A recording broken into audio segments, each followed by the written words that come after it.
আসসালামু আলাইকুম এভরিওয়ান, আশা করি আপনারা সবাই ভালো আছেন, সুস্থ আছেন। আজকে আমি একটি গাছ ড্রয়িং করে দেখাবো। প্রথমে আমি একটি বড় করে ভি এঁকে নিলাম।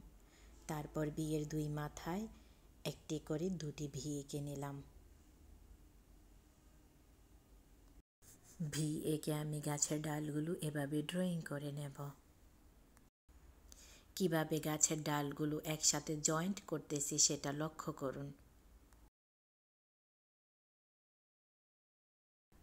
যদি ডালগুলো ভালো করে জয়েন্ট দিতে পারেন তাহলে গাছটা দেখতে সুন্দর দেখাবে। যতটুকু সম্ভব গাছটিকে আমি সহজভাবে ড্রয়িং করে দেখানোর চেষ্টা করেছি। গাছের পাতাগুলো ছোট ঢেউ করে ড্রয়িং করে নেব। আজকে এ পর্যন্ত। সবাই ভালো থাকবেন, সুস্থ থাকবেন। আল্লাহ হাফেজ।